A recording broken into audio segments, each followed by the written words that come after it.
Welcome back to the Milk Bar. In a few moments' time, we'll be hearing from Caris Auburn and hearing her perform live. But first, back to Brastoff. For the first time in 40 years, Wolverhampton's Grand Theatre is actually putting on one of its own productions rather than just taking a touring show. Miriam Grace Edwards is one of the stars of that show, playing the part of Sandra in Brastoff. Hello. Hello. So, tell us a bit about you to start off with before we get on to Sandra. Well, I am a Birmingham-based actor and voiceover artist.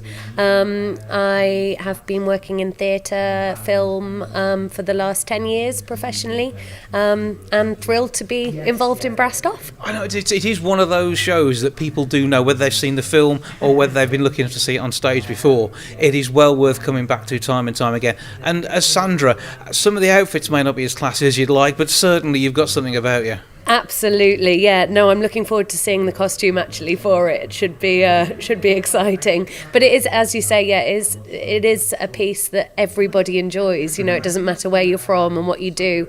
It's a really heartwarming piece of theatre and very relevant actually as well during these times. Absolutely. The 80s was a time of change, as I think we'd say we are in now, and it was a very, very different time, but the same in so many ways. Things would not be how they were if they had the likes of mobile phones, computers and the internet, but still there were groups of people who organised themselves, got together and tried to change things one way when in reality it went another. Yeah, absolutely. And there was a real sense of community, and I think it was through things like music that people the morale was kept up and people kept strong and kept fighting for the things that they believed in. It was that kind of talking to each other and being a part of something that kept them going. When you look back, I mean, is it something that you can just about remember from when you were a kid? You're probably nowhere near old enough, are you? I wouldn't like to say, but my grandpa was actually a miner in South Wales, so it was something that was always there in my family, you know, and I kind of remember, I suppose, the end of those times. Yeah, and very much the after effects, because it rolled on through the 80s into the 90s, and even into the 2000s with Arthur Scargill and some of the controversy surrounding his accommodation in London. So something of that time has kind of lived on, and people still remember Margaret Thatcher and the changes that came with her leadership across the country.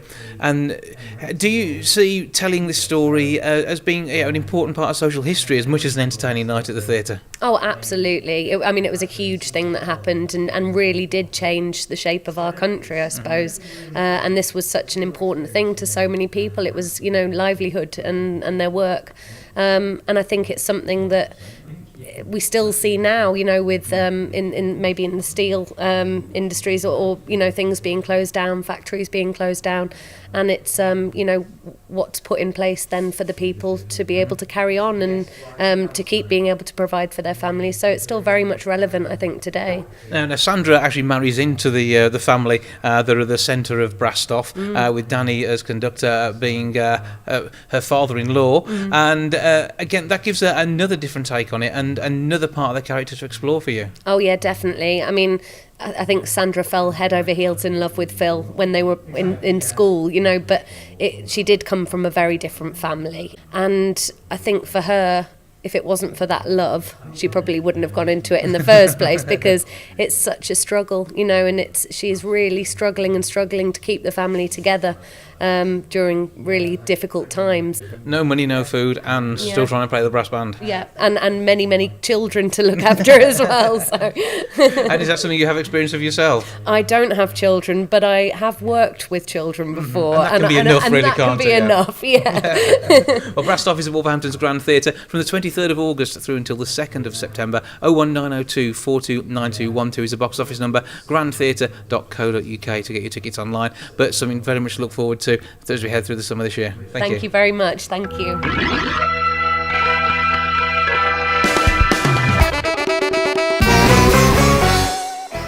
Caris Auburn is a Wolverhampton-based singer-songwriter, and she joins me now to tell us a bit more about her music. Hello. Hello.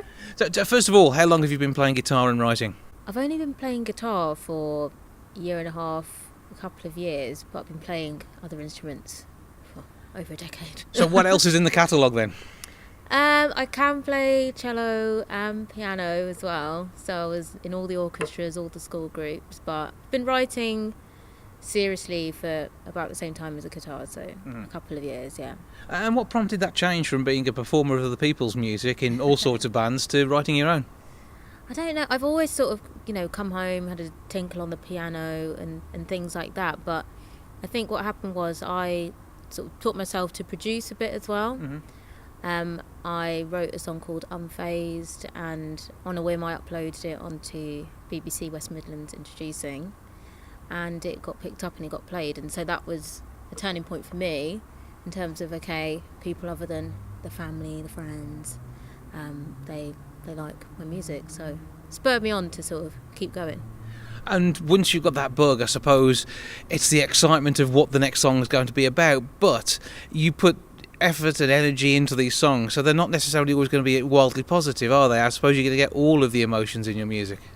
Yeah, actually, unfortunately, I write very few sort of positive, everything's great songs, because a lot of the time that's not everything that inspires you to just need to get your emotions out. So it's definitely a mix of emotions that inspire my music. And do you try and relive a moment sometimes, if that's what you want to write about, and is what goes through your mind's eye, or are you physically writing songs mentally at the same time as things are happening around you? It's always sort of a sort of retroactive thing, so something might happen, and it's not necessarily just in my life either, it's people around me, and something might just come to me, like a line or even just a melody, and then I sort of take it from there, but not at the same time I'm thinking, okay, this is going to be a great song. So it's not exactly that, but yeah, definitely anything that happens, there are chances that it's going to pop up later in a song of mine. So the family are slightly wary now in case you're going to start singing about them. Just a little, but I think it's a don't ask sort of situation, so they're happy to listen to it and not ask too many questions as to who it's about. So when it comes to publishing the music, how are you getting it out there at the moment? Are you sharing through things like Spotify, or is it purely through your own Facebook page? Yeah, well, so I have an EP out that's out right now, and I released that last year with West Park International Records, which is a Wolverhampton-based record company as well.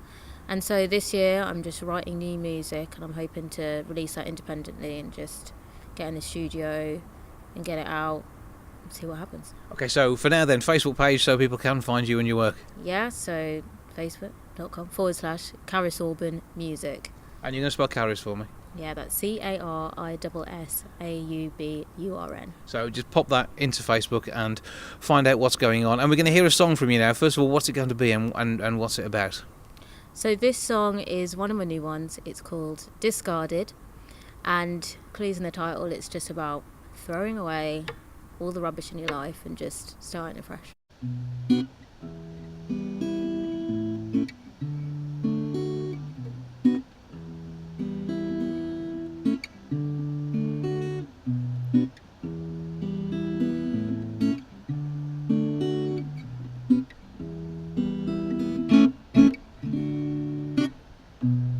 It's so easy to get caught up, thinking of what could have been. Was so focused on a mind too tough, didn't notice I was losing now. Now I'm floating on a different cloud. I ain't treading in the water now. I ain't treading in the water now. Discarded, gonna leave it behind. Not playing on my mind. I'm letting you know, I'm letting you go. Discarded, gonna leave it behind. Not playing on my mind. I'm letting you know, I'm letting you go.